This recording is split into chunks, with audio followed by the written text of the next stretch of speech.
Have you ever been around someone who smiles at you, but something in their energy feels cold?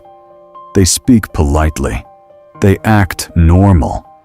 They may even compliment you. But deep down, something just feels wrong. You can't explain it. You can't prove it. And because they've never openly attacked you, you start questioning yourself. Am I imagining this? Am I being too sensitive? Am I overthinking?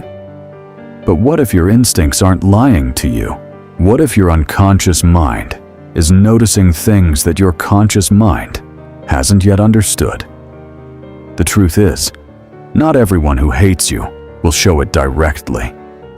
Some people hide their dislike behind kindness, behind jokes, behind fake concern, behind a smile that never quite reaches their eyes. And this is where Carl Jung's psychology becomes powerful. Jung believed that every person carries a hidden side of themselves. He called it the shadow. The shadow is where people hide their jealousy, resentment, anger, insecurity, and hatred. Most people don't want to admit these feelings. Not to you, not to others, and sometimes not even to themselves.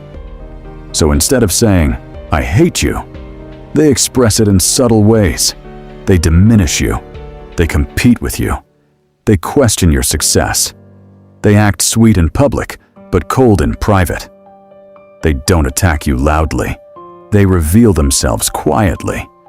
And if you know what to look for, you can see it. In this video, you'll discover 7 signs that someone secretly hates you through the lens of Carl Jung's shadow psychology.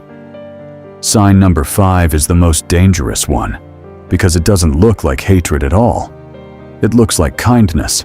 It looks like support. It looks like friendship.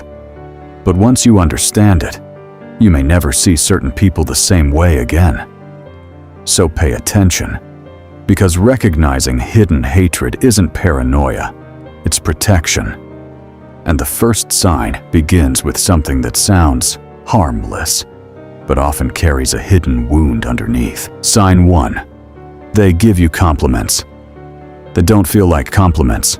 You did something well, and they acknowledged it. But somehow, after they spoke, you felt smaller, not bigger. Wow, I'm surprised that actually worked out for you. Not bad. Honestly, I didn't expect this from you. You look great.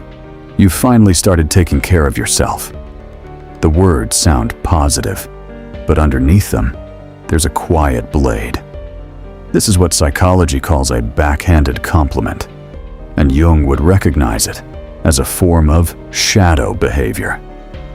When someone can't openly express their resentment, their shadow finds another way. It wraps criticism inside praise. It wounds you while smiling. Pay attention to how you feel after someone compliments you.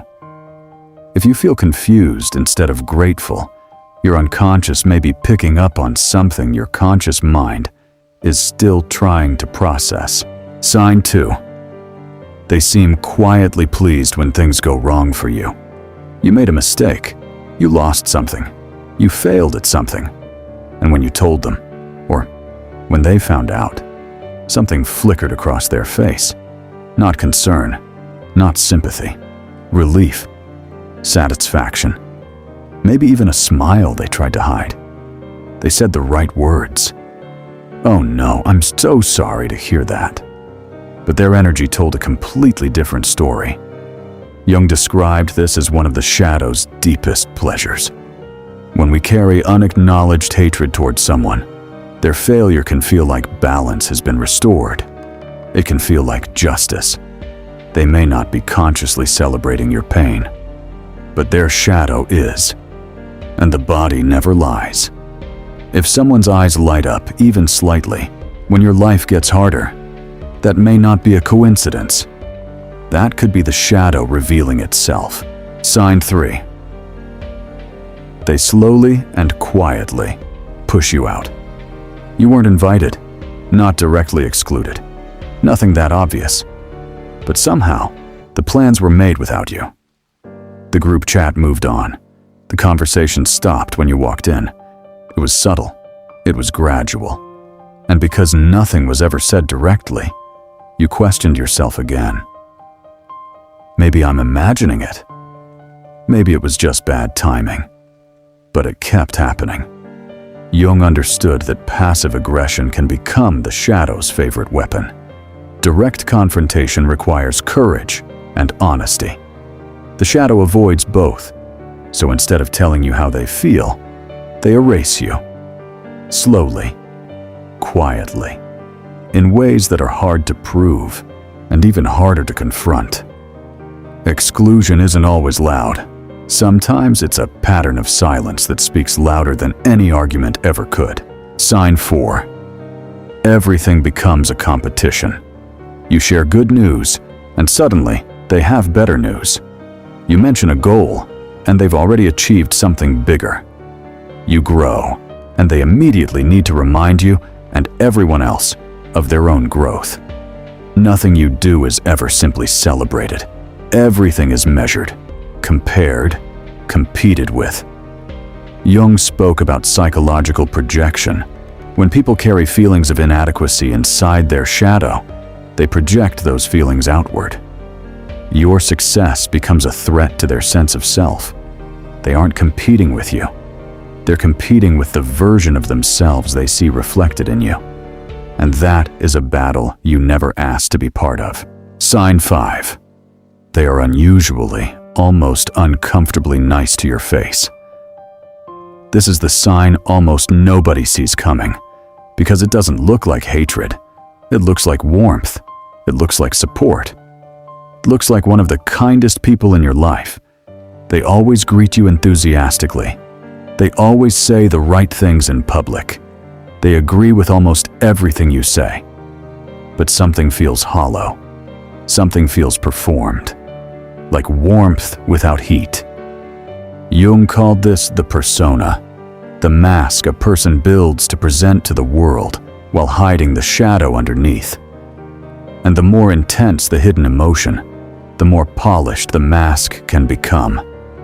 Someone who secretly hates you may sometimes be the most agreeable person in the room when you're watching, because they know their true feelings cannot survive exposure.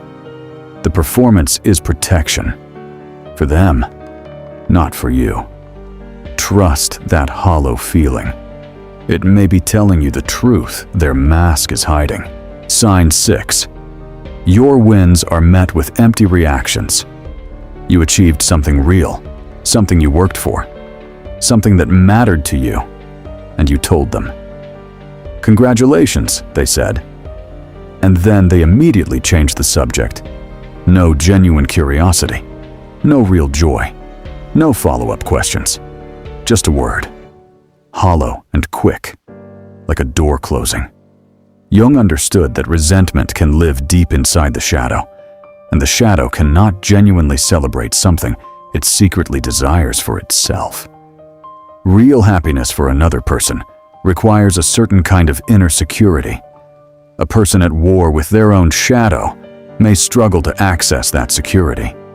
So they perform the minimum, a single word, a brief nod. And then they move on, because staying in that moment costs them too much. Sign 7. Your body feels it before your mind understands it.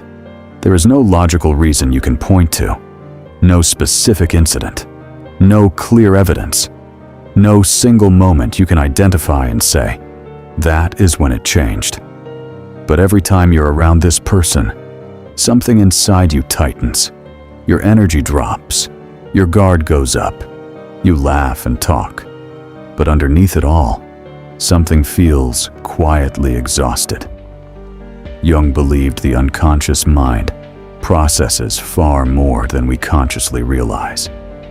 It picks up on thousands of social signals that the conscious mind may never fully register. Micro-expressions, changes in tone, shifts in behavior, patterns that develop over time. Your gut is not necessarily irrational. It may be your psyche doing some of its deepest work. And when it tells you something is wrong with someone, even when you can't prove it, even when they haven't done anything, you can clearly point to. Listen to it, because sometimes your unconscious mind notices the truth long before your conscious mind is ready to accept it. So, what do you do when you recognize these signs in someone? Do you confront them? Do you expose them? Do you fight back? No. Jung would tell you something far more powerful than that. He would tell you to simply see them clearly, because awareness is the most powerful weapon you will ever carry. Here are 5 principles to protect yourself from hidden hatred. 1. Trust your gut before you trust their words. 2. Distance is always more powerful than confrontation. 3. Never perform your success in front of those who secretly resent it. 4. Protect your energy, not your ego. 5. Let their reaction to your growth tell you everything you need to know about them. Now, here is the truth that will change how you see all of this. People do not secretly hate what is weak. They do not resent what is irrelevant.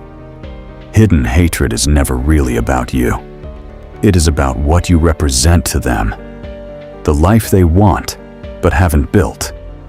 The courage they feel, but haven't used. The version of themselves they have buried so deeply inside their shadow that they have forgotten it even exists.